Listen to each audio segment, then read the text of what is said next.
साथियों, आप सभी को ज्ञात है कि गुजरात प्रदेश के जामनगर में श्री श्याम जी के मंदिर में वैष्णव पंडित श्री कांजी भट्ट से 14 वर्ष तक अनन्य प्रेम भाव से कथा श्रवण किए थे। वे अनन्य प्रेम भाव से एक निष्ठा से नित्य प्रति कथा श्रवण करते थे। भागवत की रसमय कृष्ण चरित्र को सुनकर उनके नेत्रों से आनंद के आंसू टपकते थे और कथा श्रवण करने के पश्चात ही जलपान ग्रहण किया करते थे।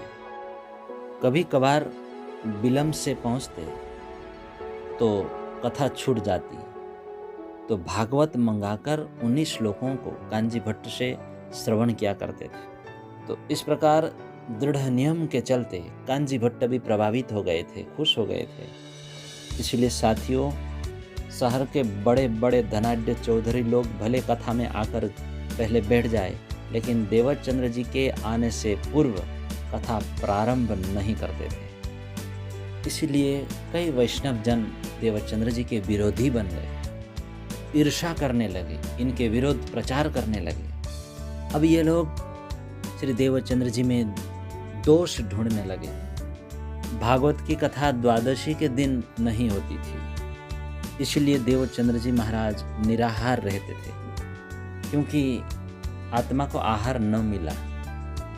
एकादशी के दिन श्री देवचंद्र जी भोजन करते थे कथा श्रवण के बाद। विवाद के लिए तत्पर वैष्णवों को यही एक सूत्र हाथ लगा कि एकादशी के दिन देवचंद्र जी भोजन करते हैं और 12वीं के दिन उपवास करते हैं। सभी ने मिलकर कांजी भट्ट से पोलपट्टी की। कांजी भट्ट ने सभी के समक्ष श्री देवचंद्र जी से पूछा और देवचंद्र जी ने कहा, गुरुजी, ये भागवत कथा आत्मा का आहार है, खुराक है। जब तक हम मन लगाकर कथा नहीं सुन लेते तब तक भोजन भी नहीं करते। गुरुजी, द्वादशी के दिन श्रीमद् भागवत कथा नहीं होती, इसलिए मैं उस दिन शरीर का भी आहार नहीं देता, उस दिन मेरा उपवास रहता है। देवचंद्र जी की दिव्य बात सुनकर गुरुजी सहित सभी लोगों ने धन्य धन्य कहा। इतना पढ़ा, इतना लिखा, फिर विकारों में फंस गए। पढ़ा लिखा किस काम का?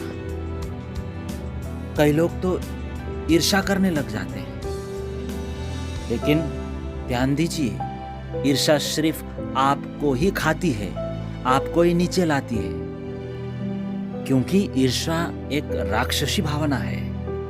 ईर्ष्यालु व्यक्ति पता है कैसे होते हैं? वो है ना, किसी को भी सफल होता नहीं देख सकता। कोई बेहतर करता है ना तो उसे जलन होने लगता है, दुख होता है, खुशी नहीं होती। वो शुभकामनाएं नहीं देने जाता, वो तारीफ भी नहीं करता, उल्टा धक्का देता है हो सके तो। और समाज में ऐसे व्यक्तित्व होते हैं जो अन्य में स्थित अधिक कौशल, विद्या, ज्ञान, अधिक भौतिक चीजों को देखकर जला करते हैं। उन्हें ही ईर्ष्यालु व्यक्ति कहा जाता है। लेकिन ध्यान देने योग्य बात यही है कि ईर्ष्यालु व्यक्ति है ना, खुद अपने से ही दूर होते हैं, आत्मा से दूर होते हैं, क्योंकि ऐसे लोग निरंतर तुलना के दुष्चक्र में फंसे रहते हैं, हमेशा निराश रहते हैं, चिंतातुर रहते हैं। ऐसे लोग नकारात्मक ऊर्जा लिए फिरते हैं। तो साथियों, किसी इंसान के पास आपके अनुसार अपने से थोड़ा सा भी ज़्यादा दिखे तो हमें कभी भी भीतर से दुखी नहीं होना चाहिए, जलन महसूस नहीं करनी चाहिए। उल्टा उस व्यक्ति की हमें तारीफ करनी चाहिए, शुभकामनाएं देनी चाहिए, वो और आगे बढ़े, इसके लिए कोशिश करनी चाहिए। और जहाँ तक बन सके ईर्ष्यालु लोगों को पहचान कर उनसे दूरी बनाए रखें। प्रणाम।